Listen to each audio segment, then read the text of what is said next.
Hello दोस्तों, सभी का स्वागत है। दोस्तों पहले स्वस्थ भारत अभियान पर हमने एक निबंध पर बात की थी। आज दूसरा निबंध है स्वस्थ भारत अभियान पर सबसे शानदार प्रस्तावना। प्रस्तावना क्या है? इससे पहले आपने अभी तक मेरे यूट्यूब चैनल को सब्सक्राइब नहीं किया तो कर दीजिए, वीडियो को लाइक कर दोस्तों के साथ शेयर कर लें। प्रस्तावना, स्वच्छता का सीधा संबंध हमारे शारीरिक मानसिक स्वास्थ्य से जुड़ा हुआ है। स्वच्छता का सीधा संबंध शरीर से है, मानसिक से जुड़ा हुआ है। ठीक है, आगे। अतः ये कहना गलत नहीं होगा कि एक स्वस्थ शरीर में एक स्वस्थ मन का निवास होता है, यानी एक स्वस्थ शरीर में स्वस्थ मन का निवास होता है। आज से 100 वर्ष पहले महात्मा गांधी ने एक स्वस्थ भारत अभियान का सपना देखा था और महात्मा गांधी ने भी स्वस्थ भारत है इसका एक स्वस्थ भारत का सपना भी देखा था, जो आज साकार हो रहा है और आज धीरे धीरे वो साकार होता जा रहा है। हमारे आदरणीय प्रधानमंत्री श्री नरेंद्र मोदी के द्वारा स्वच्छ भारत अभियान की शुरुआत हुई थी।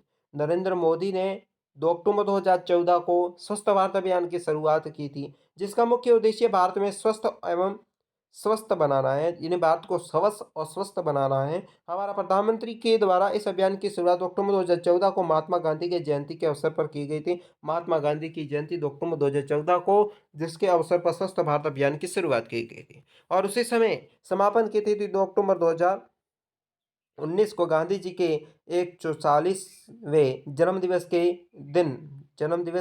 दिन दोस्तों निर्धारित की गई थी। हमें ये पता लगता है कि स्वच्छता का हमारे जीवन में महत्वपूर्ण स्थान है और हमें भी ध्यान है कि स्वच्छता का हमारे जीवन में बहुत अच्छा दोस्तों महत्वपूर्ण स्थान है।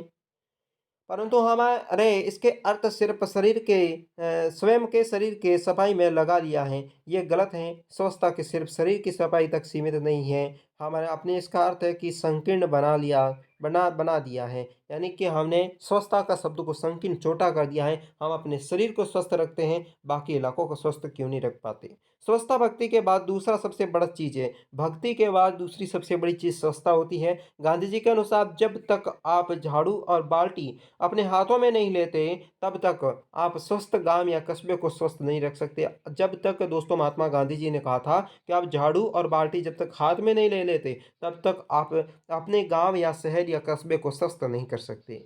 भारत अभियान की शुरुआत स्वयं हमारे प्रधानमंत्री नरेंद्र मोदी ने झाड़ू लगाकर की थी। स्वच्छ भारत अभियान की दोस्तों शुरुआत हमारे प्रधानमंत्री नरेंद्र मोदी ने खुद झाड़ू लेकर इसकी शुरुआत की थी।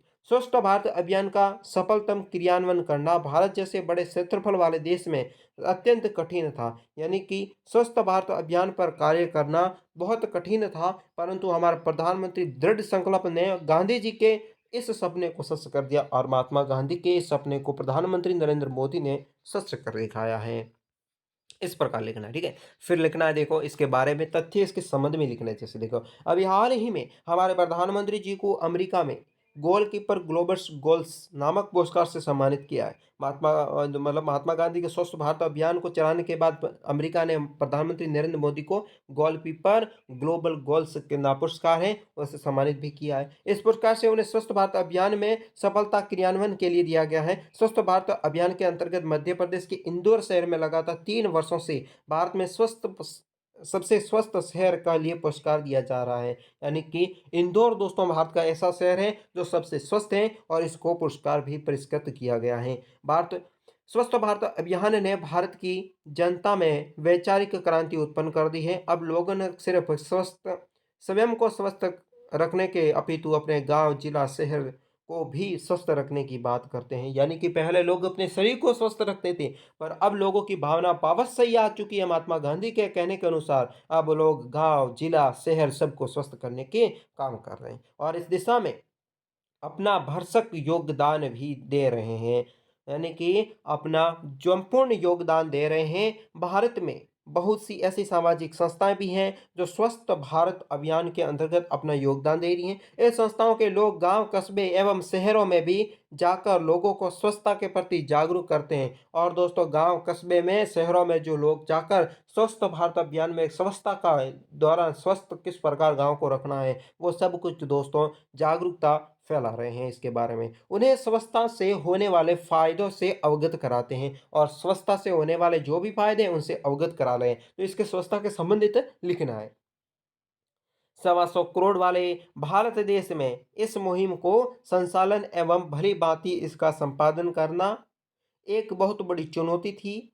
हमें इस बात का गर्व है कि भारत सरकार ने ये करने में सफल हुई, क्योंकि इस अभियान में जन भावना का रूप जो ले लिया था स्वच्छ भारत अभियान ने, एक ऐसी पहल जिसमें हर जाति वर्ग और धर्म के लोगों को बढ़ चढ़कर हिस्सा लिया और इसे सफल बनाया। स्वच्छ भारत अभियान है दोस्तों, पहले 125 करोड़ लोगों भारतीयों ने सम्मिलित होकर दोस्तों इसे गांव शहर गलियों को साफ सफाई करके बढ़ चढ़कर कि धर्म जाति लिंग कुछ भी सभी ने इसमें दोस्तों बढ़ चढ़कर भाग लिया है। इसमें धर्म जातिवाद नहीं हुआ। उपसंहार के बारे में फिर लिखना आपको। उपसार में क्या लिखना है? इसका सारांश पूरा लिखना है। सारांश में लिखना, हालाँकि इस अभियान में क्रियान्वयन अब समाप्त हो गया है।